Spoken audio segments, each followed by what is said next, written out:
How's it going, everybody? Welcome back to Black Bar Gaming, and welcome back to another Lost Ark video.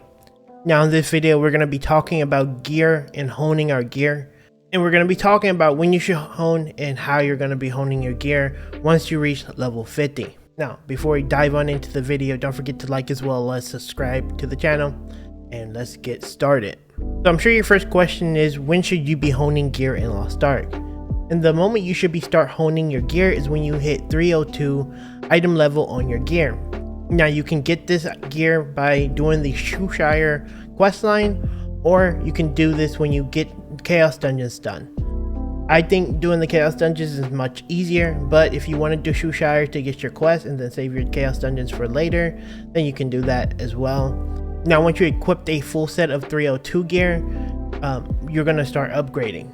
Keep in mind when you're upgrading though, of the quality of the gear in the top right of the gear that you equip. So what's most important, at least from a armor perspective, not a jewelry perspective, that you pick the best quality available and the best rarity available. Later down the line, if for example you upgrade your gloves or your pants to level 5 and then you get a epic version of a 302 gear piece, fear not, you can actually convert it with the gear transfer system and you'll be able to convert the level directly over. So don't worry too much about getting better gear, because the better gear will be easily converted with the gear transfer system.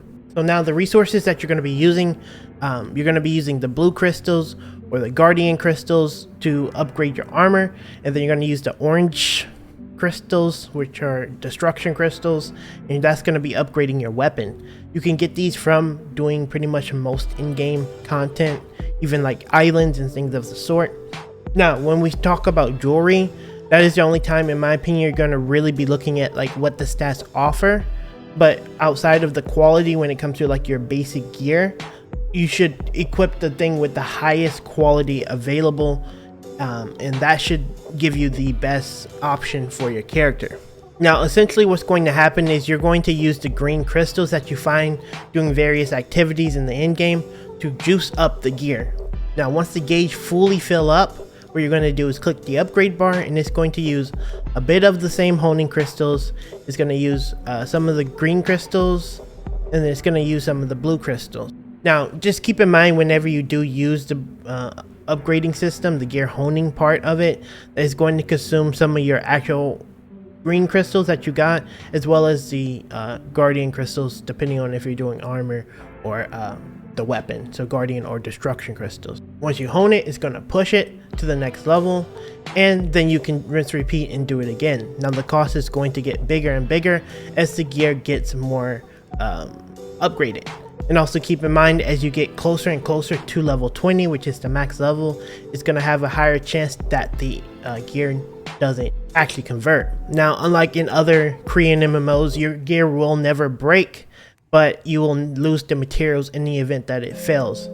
Firstly, if you're doing tier 1 gear honing, I would highly recommend that you don't ever go anywhere past 15 when you level it up, because it's just not really worth it, and you're gonna find gear from the next tier that's going to upgrade you. I don't think you even get to 15 by then anyway, but still, just don't upgrade past 15. Now I have one more thing I want to add, and that is, if you did finish your Chaos Dungeons recently and you want to get more gear, you can actually go back in and get the jewelry drops from the Chaos Dungeon. Now also, you will also get Disorder crystals as well as perception crystals that will only drop after you clear the Chaos Dungeon for the first 2 times. Keep in mind, these currencies can actually be exchanged at the exchange vendor just south of the portal entrance to the Chaos Dungeon, and you can use those for more gear like jewelry, as well as more resources like your guardian stones, your weapon stones, as well as just more upgrade stuff